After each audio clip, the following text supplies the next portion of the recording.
माधुरी ब्रजवारिस सेवा सदन अपना घर संस्था के पहले आश्रम अपना घर आश्रम भरतपुर के प्रभु प्रकल्प का अवलोकन आपको कराते हैं।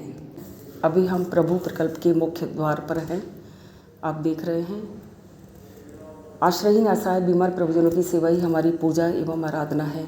इसी विचारधारा के लिए ये अपना घर आश्रम बनाया गया है और इसी कैंपस में हम चल रहे हैं। लेफ्ट हैंड पर आपने देखा था ये अपना ऑफिस था, कार्यालय था, प्रशासनिक भवन था जिससे सारी व्यवस्थाओं को अंजाम दिया जाता है। और ये जो प्रभु प्रकल्प है मुख्य तौर पे महिला प्रभुजनों के लिए ही तैयार किया गया है और 4 प्रकार के होम्स हैं यहाँ पर थिएटर है, यहाँ पर मीटिंग हॉल है, यहाँ पर शॉपिंग सेंटर है और यहाँ पर कैफेटेरिया है। ये आप ओवरव्यू देख रहे हैं। सभी होम्स के ऊपर का जो एरिया है वो आप देख रहे हैं। ऐसे लगता है देखकर कि हम बहुत बड़े कोई यूनिवर्सिटी में हमने प्रवेश ले लिया हो और यूनिवर्सिटी का सा सीन ये दिखाई देता है, लेकिन ये एक आश्रम है। आश्रयहीन और असहाय लोगों के लिए इसे तैयार किया गया है। आश्रयहीन असहाय जनों को यहाँ पर प्रभुजन बोला जाता है, माना जाता है और उन्हें अंगीकार किया जाता है। अलग अलग ब्लॉक्स और होम्स बने हुए हैं और प्रत्येक होम के आगे गार्डन बना हुआ है जिसमें प्रभु जी खुली हवा में घूम सकें और आनंद ले सकें। अभी आप देख रहे हो और ये ब्लॉक 5 से हम आगे बढ़ रहे हैं ब्लॉक 4 की तरफ। और ये वाटर हार्वेस्टिंग है, पॉन्ड है जिसमें सभी भवनों का पानी इकट्ठा होकर एक साथ आता है। सामने आप देख रहे हैं ब्लॉक 3 है जिसमें 850 से लेकर 900 प्रभुजनों की जिसकी कैपेसिटी है। ये दूसरा गार्डन आ गया। ये ब्लॉक 4 है जिसमें 450 माता बहनें और उनके साथ में उनके जो बच्चे हैं 200 के करीब जो बच्चे हैं इस कैंपस में रहते हैं। जो माताएं बच्चों को संभाल सकती हैं वो माँ बच्चों के साथ रहती हैं और जो नहीं संभाल सकती हैं वो बच्चे अलग रहते हैं, उन्हें केयर टेकर के द्वारा संभाला जाता है। और ये आप छत का सीन ओवरव्यू देख रहे हैं और देख रहे हैं किस तरीके से सेफ्टी एंड सिक्योरिटी का, प्रभुजनों का सेफ्टी और सिक्योरिटी का पूरा ध्यान रखा जाता है। ये दिमाग से सोच नहीं पाते, अपनी सेफ्टी नहीं कर पाते हैं, अपनी सुरक्षा नहीं कर पाते हैं। कपड़े धोने की व्यवस्था, कपड़े सुखाने की व्यवस्था और कपड़ों को स्टोर करने की व्यवस्था ये सभी छत पर की गई है और इस तरीके से ये जाल लगाए गए हैं ताकि कोई भी प्रभुजन अपने आप को नुकसान ना पहुंचा दे। सारे ब्लॉक्स हम आपको दिखा नहीं सकते, अभी हम आपको ब्लॉक 5 में लेकर चल रहे हैं। ये ब्लॉक 5 विशेष तौर पे आश्रित और प्रभुजनों के लिए तैयार किया गया है। जिस वार्ड में हम आपको लेके जा रहे हैं ये आश्रित एवं ब्लाइंड वार्ड है और यहाँ पर जो प्रभु जी जो अपनी स्वयं देखभाल नहीं कर सकते पूरी तरह से हमारे सेवा साथियों पर डिपेंड रहते हैं और जिन्होंने देखा नहीं इस दुनिया का रंग कैसा है वो प्रभुजन यानी कि जो ब्लाइंड प्रभुजन है इस में रहते हैं। इनके जो बेड्स हैं स्पेशली डिज़ाइन किए गए हैं, लो हाइट के हैं ताकि बाय द वे अगर प्रभु जी गिर भी जाते हैं पूरी तरह से सेवा करने के बाद भी कई बार ऐसा हो सकता है तो उनको कोई चोट ना पहुँचे। ये हॉस्पिस होम है उन प्रभुजनों के लिए जो बहुत ज़्यादा सीरियस है और जो जिनकी वो मौत से संघर्ष कर रहे हैं, जिनके वाइटल साइंस बहुत ज़्यादा डिगमिगा रहे हैं, तो सारे वाइटल साइंस को सपोर्ट करने के लिए ऑक्सीजन कंसनट्रेटर है, 24 आवर्स के लिए ऑक्सीजन की व्यवस्था है, मेडिकल स्टाफ की व्यवस्था है, IV ड्रिप और सारी इमरजेंसी जो भी ड्रग्स होती है उनके साथ भी सुसज्जित ये पूरा हॉस्पिस होम है। और ये सभी बेड साइड्स उनकी रेल्स भी लगे हुए हैं ताकि प्रभु जी अनकॉन्शियस हों तो गिर ना जाएं। और ये देख रहे हैं आप ये ओवरव्यू लॉन्ड्री है, ये देख रहे हैं आप। अभी हम आ गए आध्यात्मिक केंद्र स्पेशल पार्क में। ये 1000 की कैपेसिटी का आध्यात्मिक केंद्र है जहाँ पे सभी धर्मों के प्रभु जी आके पूजा, इबादत, अरदास और प्रेयर यहाँ पर कर सकते हैं। सभी धर्मों की चित्र यहाँ पर लगाए हुए हैं और उनके धर्म गुरुओं के द्वारा कही हुई कोट्स भी यहाँ पर लगे हुए हैं। जो प्रभुजन पढ़ सकते हैं वो इनका वाचन करते हैं और सभी अपने अपने तरीके से अपनी पूजा, इबादत, अरदास, नमाज और प्रेयर करते हैं। 1000 प्रभुजन इसमें एट ए टाइम बैठ सकते हैं। जो भी तीज त्यौहार आते हैं और उन तीज त्यौहारों पर अपने धर्म के हिसाब से प्रभुजन यहाँ पर आते हैं और पूजा अरदास करते हैं। एक सिंगल फैन इसमें लगा हुआ है, वो फैन पूरे हॉल में पर्याप्त हवा देता है। अभी हम आ गए अपना घर विद्यालय की तरफ। ये अपना घर का अपना विद्यालय है जिसमें अपना घर के माताओं के, प्रभुजनों के बच्चे और हमारे सेवा साथियों के बच्चे फ्री एजुकेशन प्राप्त करते हैं। और इसे बच्चों की पूर्णतया भौतिक एवं मानसिक विकास के लिए सभी सुविधाओं का यहाँ पर ध्यान रखा गया है। फिजिकल एक्टिविटी के लिए बच्चों को गेम्स, तरह तरह की जो गेम्स हैं ना, आप देख रहे हैं, स्लाइडर्स हैं, झूले हैं और फुटबॉल है, वॉलीबॉल है, हर तरह की गेम्स की यहाँ पर व्यवस्था है। और स्कूल के अंदर लाइब्रेरी है, स्कूल में स्मार्ट लैब है, कंप्यूटर लैब आप देख रहे हैं। ये कंप्यूटर लैब है जिसमें बच्चे कंप्यूटर एजुकेशन प्राप्त करते हैं, क्योंकि आज का युग कंप्यूटर युग है। और ये छोटी नर्सरी क्लास की ये सिटिंग रूम है। अभी हम आ गए अपना घर प्रभु प्रकल्प की किचन पर आ गए, जहाँ पे प्रभुजनों के लिए भोजन प्रसादी तैयार होती है। इस किचन में अभी वर्तमान में 7 से 7,500 प्रभुजनों की भोजन प्रसादी एट ए टाइम तैयार होती है। इस किचन में साधारण 50,000 प्रभुजनों की भोजन प्रसादी एक साथ तैयार हो सकती है। सभी ऑटोमेटिक मशीनें हैं। ये आटा नीडर मशीन से आटे को गूँथा गया है, आप देखते हैं। और ये चपाती मशीन से, ऑटोमेटिक चपाती मशीन से चपातियाँ बन रही हैं। इस तरीके से आटा डाल दिया जाता है, उसके बाद से ही चपातियाँ बनकर निकलती हैं। 1 घंटे में 6,000 चपातियाँ बनकर तैयार हो जाती हैं। और स्टैंड बाई के लिए और भी 3 मशीन और जो 1 घंटे में 4,000 और थोड़ा उससे कम चपातियाँ बनाती हैं। जब आप देख रहे हैं चपाती बनकर पूरी तरह से तैयार होकर आती है तो कितनी अच्छी लगती है। और ये सभी व्यवस्थाएँ हमारी सेवा साथियों के अलावा हमारे प्रभुजन जो उन्नत होते हैं, जो अपने घर किन्हीं कारणों से नहीं जा पाते हैं या घर का पता नहीं बता पाते हैं और पूरी तरह से हेल्दी होते हैं, उनका मेडिकल चेकअप करने के बाद में वो पूरी तरह से हेल्दी होते हैं।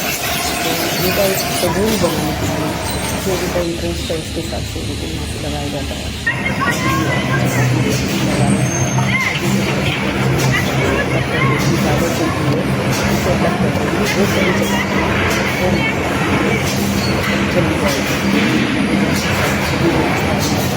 हर तरह की व्यवस्था में पूरा सारा काम स्टील बर्तन है जिसमें ऑटोमेटिक दाल साग सब्जी चलाने की जरूरत नहीं होती है। चाय बनी है, चाय को थोड़ा चलाना पड़ रहा है। अभी हम आगे सेंट्रलाइज्ड स्टोर जो 10,000 वर्ग फुट क्षेत्रफल में बना हुआ है, ऐसे लगता है किसी मॉल के अंदर आ गए हम, लेकिन ये मॉल नहीं, अपना घर आश्रम का सेंट्रलाइज्ड स्टोर है। सभी तरह की सामग्री यहाँ पर स्टोर होती है। ये कैफेटेरिया एवं शॉपिंग सेंटर में हम आ गए हैं। वहाँ में एक बार प्रभुजन अपनी पसंद के व्यंजनों का आनंद यहाँ पर लेते हैं। 1 मिष्ठान और 2 नमकीन व्यंजन यहाँ पे बनाए जाते हैं। ये शॉपिंग सेंटर माह में एक बार कोई भी 2 माह में एक बार कोई भी 6 आइटम प्रभुजन अपनी साज श्रृंगार के लिए यहाँ पर ले सकते हैं। ये प्रभुजनों के मनोरंजन के लिए थिएटर की व्यवस्था है। बड़े स्क्रीन पर प्रभुजनों को यहाँ पर माह में एक बार धार्मिक या सामाजिक पिक्चर दिखाई जाती है।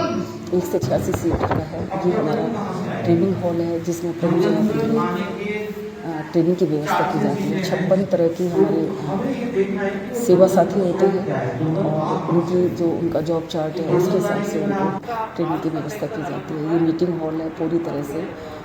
ये वाईफाई कैंपस से और स्पीकर इसमें लगे हुए हैं और कोई भी मीटिंग वगैरह करनी होती है तो इस हॉल के अंदर होती है। और ये ऑफिस के अंदर हम आ गए, मेन जो हमारा ऑफिस कैंपस है। और ऑफिस कैंपस में ये रिसेप्शन और ये अभी इसमें कंप्यूटर की सेक्शन है। सबकी अपनी अलग अलग जिम्मेदारियां हैं और उनको सब अपनी अपनी जिम्मेदारियों का निर्वहन करते हैं। यहीं से सारा एडमिनिस्ट्रेशन चलता है हम प्रशासनिक भवन में। अभी हम पहुंच रहे हैं अपना घर आश्रम के बंसी प्रकल्प पर, जो पहले यहीं से पूरा आश्रम, इससे पहले जब प्रभु प्रकल्प नहीं था तो 2 ही कैंपस थे, बंसी प्रकल्प और बजीरा प्रकल्प था। ये हम मुख्य द्वार पर आ गए हैं और यहाँ पर मुख्य तौर पे पुरुष प्रभुजनों की व्यवस्था है। पुरुष प्रभुजन रहते हैं। यहीं पर लीलावती हॉस्पिटल भी है जहाँ पे प्रभुजनों की जनरल सर्जरी और गायनी सर्जरी, डेंटल सर्जरी और 30 बेडेड हॉस्पिटल है। ये ओवरव्यू आप देख रहे हैं। यहाँ पे छत पे पूरा ये सीन आपको दिखाई दे रहा है। सोलर प्लांट लगे हुए हैं। लाइट के लिए लाइट का कंजम्पशन बिल थोड़ा कम आए, उसके हिसाब से सभी जगह पर कोशिश की गई है सोलर रूफटॉप पे सोलर प्लांट लगाने की, और लगे हुए आप देख रहे हैं। अभी ये थोड़ा अपग्रेड हो गया है। चाय और टीवी जो देख रहे हैं ये डबल स्टोरी बन गए हैं। इसके साथ में एक आशियाना भवन और तैयार हुआ है, और यहाँ पर आटा फ्लोर मिल भी है, और प्रभुजनों के द्वारा यहाँ पे हवाई चप्पल भी तैयार की जाती हैं इसी कैंपस के अंदर। तो यहाँ पर 4 ब्लॉक्स हैं, PS2, 3, 4 एंड 5। अभी हम आ गए बजीरा आश्रम पर, जो पहले ओनली यही आश्रम था और सभी प्रभुजन यहीं पर रहते थे। तब संख्या 600-700 के करीब हुआ करती थी। 450 से 500 इसकी कैपेसिटी है, और ये ओल्डेस्ट कैंपस है। यहीं से प्रभुजनों की सेवा की शुरुआत हुई थी, और देख रहे हैं अभी वर्तमान में इसमें 450 के करीब प्रभु जी रहते हैं। पुरुष प्रभुजनों के लिए है, और इसी के पास में हमारा मोक्ष धाम भी है। थोड़ा बाउंड्री वॉल से बाहर निकलेंगे तो जो प्रभुजन लाख बचाने के बावजूद भी नहीं बच पाते हैं, तो उनके लिए मोक्ष धाम भी बनाया हुआ है। ये इसके मेन गेट की तरफ है, पूरा ग्रीनरी, ताकि प्रभुजन स्वच्छ और खुली हवा का आनंद ले सकें। अभी हम आ गए गौशाला, अपनी जो नंदी गौशाला है, जो पहले नगर निगम के द्वारा संचालित होती थी, और अभी ये गौशाला अपना घर आश्रम के द्वारा संचालित की जा रही है, जिसमें 1750 से अधिक नियर अबाउट 1800 गौ माताएँ रह रही हैं, गौवंश रह रहे हैं। ये गौवंश को बहुत तरीके से यहाँ पे रखा जाता है। सार संभाल बहुत बेहतरीन तरीके से की जाती है, कलर के हिसाब से, उनकी बीमारी के हिसाब से, उनकी हेल्थ के हिसाब से, उनकी उम्र के हिसाब से उन सब का ध्यान रखा जाता है। काली गौ माताएँ एक साथ, ये अभी ऑब्जर्वेशन में रखी गौ माताएँ हैं, इसलिए इनके कलर मिक्सिंग है। जैसे ही वो नगर निगम से आती हैं तो 2-3 दिन के लिए उनको ऑब्जर्वेशन में रखते हैं, उसके बाद उनकी छटनी हो जाती है। यहाँ पे आप देख रहे हैं सभी ब्राउन कलर की गौ माताएँ हैं, ये सब एक साथ मिलेंगी। छोटे बच्चे, नन्हे बच्चे हैं, वो एक साथ मिलेंगी, और वाइट वाली जो कलर की गौ माताएँ हैं वो एक साथ मिलेंगी। 19 प्रकार के शेड्स इनकी धूप, गर्मी और बरसात से सेफ्टी के लिए बनाए हुए हैं। ये देख रहे हैं छोटे बच्चे हैं, माल नरिश्ड है, कुपोषित गौ माता हैं वो एक साथ मिलेंगी। दूध देने वाली माताएँ एक तरफ मिलेंगी, जो गर्भवती माताएँ वो एक तरफ रखी जाती हैं। नंदी काले रंग की गौ माताएँ हैं, और जो नंदी हैं वो एक तरफ रखे जाएंगे। नन्हे जो बच्चे हैं, बछड़ा एवं बछड़ी, वो एक तरफ रखे जाते हैं। इस तरीके से इन व्यवस्थाओं को अंजाम दिया जाता है। ये गौशाला है जिसमें 1800 के करीब। अभी हम आ गए निर्मल कृष्ण जीव सेवा।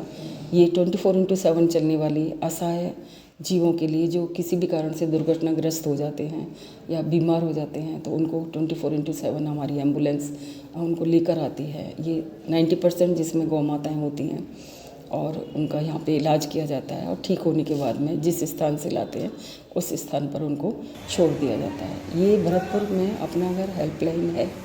इस हेल्पलाइन, इस भवन से कई सारे प्रकल्प संचालित होते हैं। अभी हम इसके मुख्य द्वार पर हैं। आप देख रहे हैं मुख्य द्वार से हम एंट्री कर रहे हैं। सामने गेटमैन भैया बैठे हुए हैं, जो प्रत्येक आने जाने वाले की एंट्री करते हैं। कौन आया गया, कितने स्टूडेंट्स आए गए, कौन नहीं आया, सारे सबके अलग अलग रजिस्टर बने हुए हैं। सामने आप देख रहे हैं AC ताबूत की व्यवस्था भी यहीं से संचालित होती है। जिनके परिजन शांत हो जाते हैं और फ्यूनरल देर से होना होता है, तो यहाँ से AC ताबूत की निःशुल्क व्यवस्था, सारे कोर्स यहाँ पे जो भी संचालित होते हैं वो निःशुल्क संचालित किए जाते हैं। अभी आप देख रहे हैं हम अंदर एंट्री करेंगे तो ये हमारा सेंट्रलाइज्ड सॉफ्टवेयर सेल है।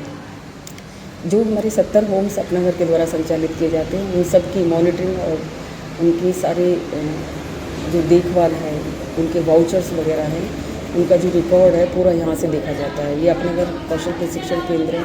यहाँ जो दिख रहे हैं बालिका एवं महिलाएं सिलाई सीख के अपने आप को स्किल्ड बना रही हैं, और स्वरोजगार की ओर वो उन्मुख होती हैं, अपना खुद से कुछ आय अर्जित कर पाती हैं। तो ये सभी कोर्स निःशुल्क संचालित होते हैं, और बहुत सारी बालिकाएँ जो अभी तक कोर्स प्रशिक्षण ले चुकी हैं, और उनका वो अभी अच्छे से अपनी आय में अर्जन कर रहे हैं। ये आप देख रहे हैं ये कंप्यूटर लैब है, और कंप्यूटर लैब में बालिका RSCIT का जो कोर्स होता है उस कोर्स की स्टडी सीख रही हैं, प्रशिक्षण ले रही हैं।